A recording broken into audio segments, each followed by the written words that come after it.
She didn't fall for a scam. She fell for a person. Or at least that's what it felt like. Because nothing about it seemed fake in the beginning. The conversations felt natural. The attention felt real. And the connection felt earned. But by the time she realized what was actually happening, she had already sent more money than she ever thought possible. And she wasn't the only one. This is not just one story. It's a pattern. One that has quietly targeted a very specific group of people. Women over 55. Independent. Careful. Financially responsible. And yet deeply affected by something they never expected. Welcome to When Money Goes Wrong. Real stories. Calm clarity. Hard lessons. There's a common misunderstanding about scams like this. People assume the victims are careless, or uninformed, or naive. But in reality, the opposite is often true. Most women over 55 have spent decades building stability. They understand money. They avoid unnecessary risks. They plan ahead. They protect what they have. But there are moments in life that create a different kind of vulnerability. Not financial. Emotional. Moments like divorce, widowhood, or simply time. When the house becomes quieter. When routines become repetitive. When conversations become less frequent. Not loneliness in a dramatic sense, but a quieter version of it. Subtle, constant, and easy to ignore. Until something changes. It usually begins in a very simple way. A message that doesn't feel intrusive, doesn't feel aggressive, doesn't feel suspicious. Hello, I hope you don't mind me reaching out. That's it. No pressure. No urgency. No red flags. Just a polite introduction. And because it feels safe, it gets a response. The profile looks real. Because it is built to look real. A man in his late 50s or early 60s. Well-dressed. Confident. Approachable. Often with a profession that naturally builds trust. Engineer. Doctor. Military. Consultant working overseas. Someone experienced. Someone stable. Someone believable. The photos are clean. Professional. Authentic looking. Because they are stolen. From real people. With real lives. The first conversations are light. Easy. Natural. He doesn't rush. He doesn't push. He doesn't flirt aggressively. Instead, he listens. He asks about her day. He remembers details. He follows up on things she mentioned before. And that detail is important because attention creates connection. And connection creates trust. Over time, the communication becomes consistent. Morning messages, evening check-ins, small conversations throughout the day. Nothing overwhelming. Just present enough to become part of her routine. And once something becomes part of your routine, it becomes part of your life. Weeks pass, sometimes longer, and slowly the tone changes. The conversations become deeper, more personal. He shares stories about his past, about his work, about being alone in a foreign place. There's always a theme. Distance. He's always far away, working on something important, unable to meet yet, which removes one critical risk. verification.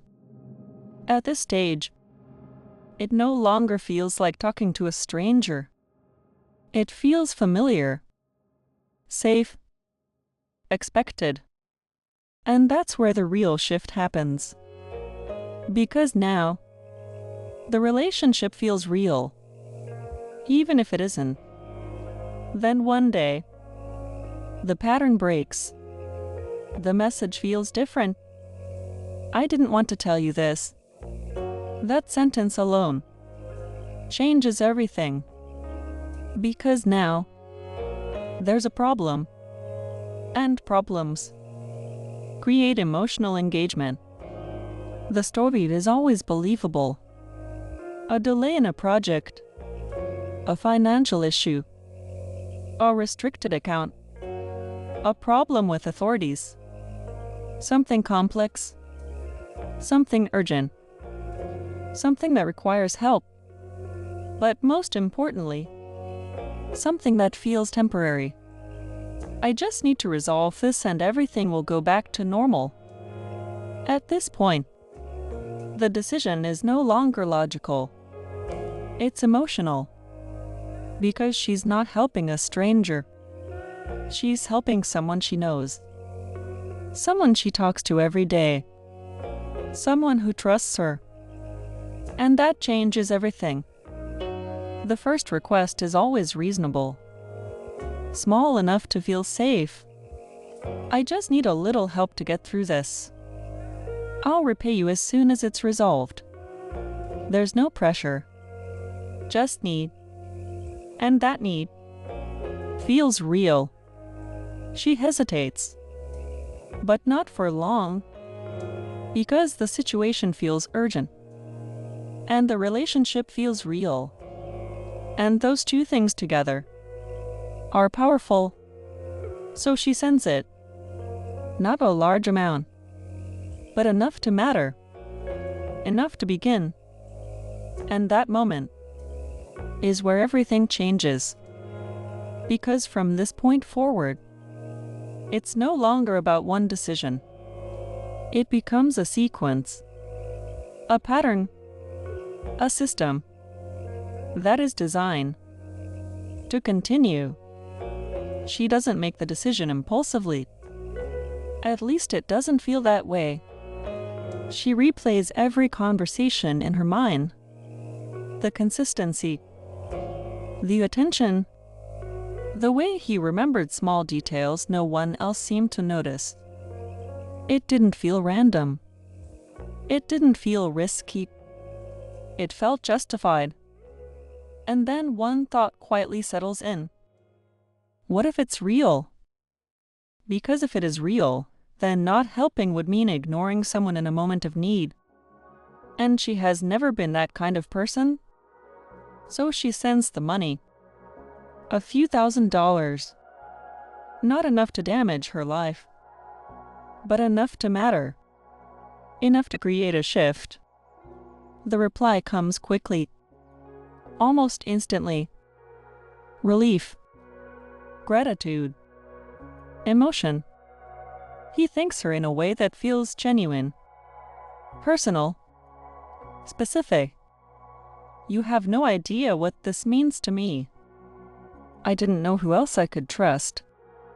In that moment, something important happens. The decision feels right. Not questionable. Not dangerous. But meaningful. And that feeling locks the decision in place. For a brief moment, it feels like everything is resolved. The situation seems under control. Normal conversation returns. The emotional connection continues. And then it shifts again. There's a new issue. Unexpected. Complicated. Just slightly different from the first one. I didn't see this coming. They're asking for something additional. It should be the last step. The story evolves, but never fully resolves.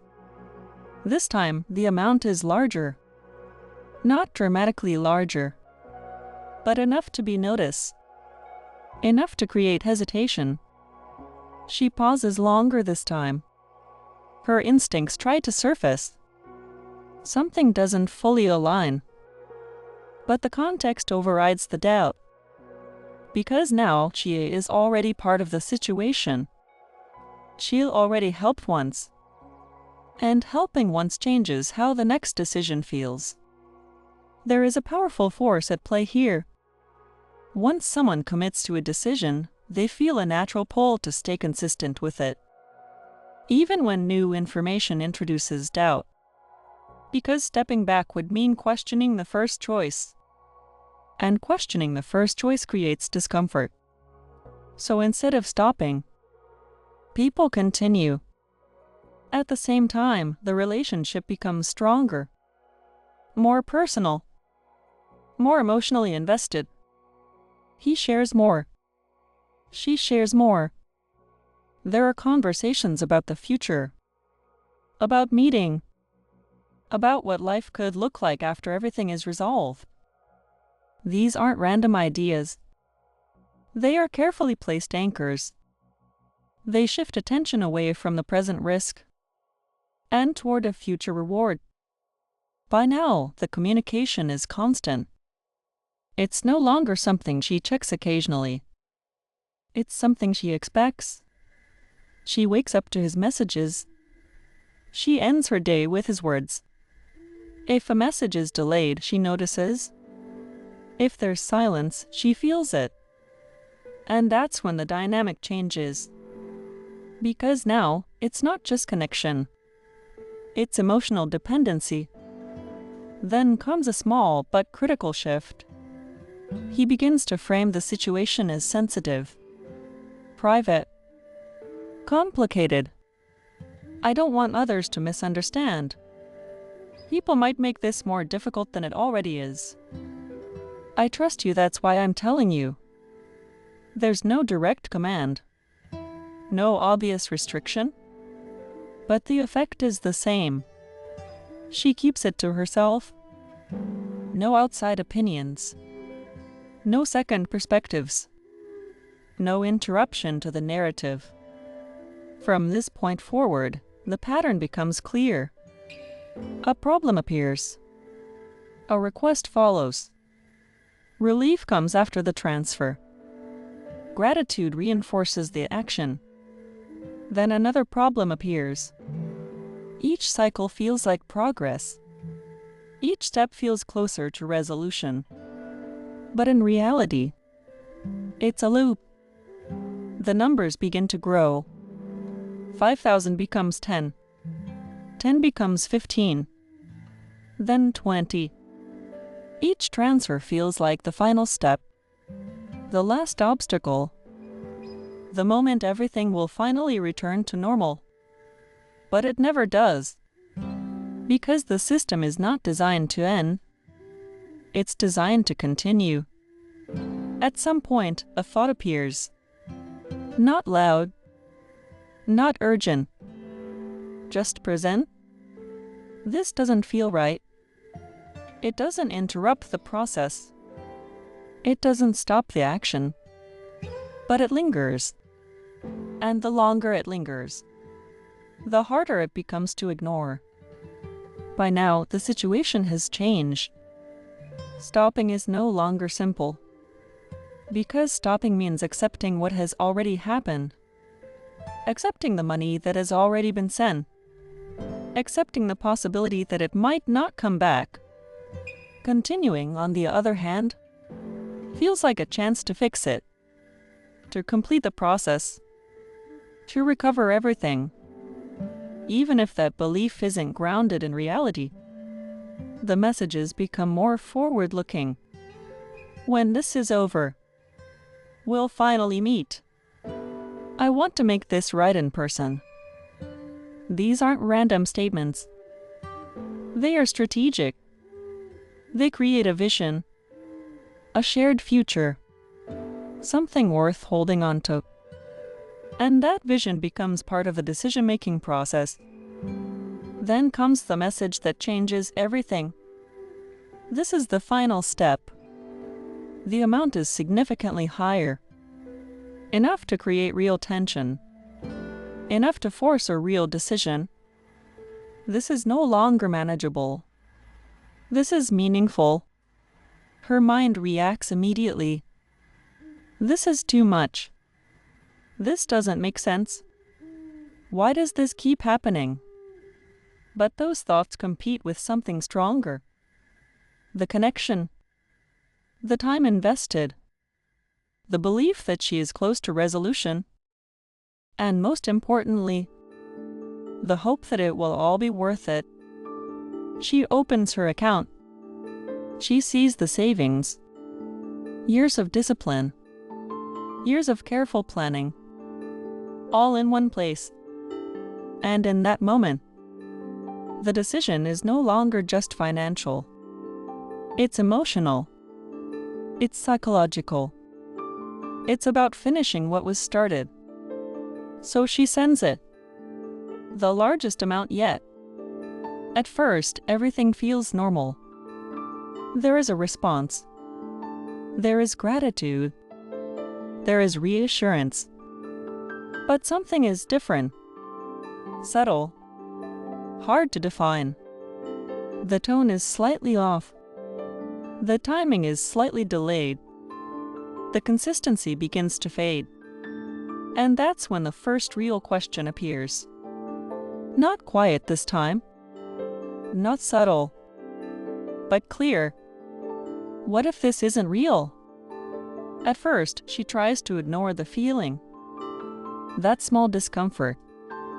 That subtle sense that something is no longer aligned. But it doesn't go away. It grows. Slowly. Quietly. And with every delayed message. Every shorter reply. Every missing detail.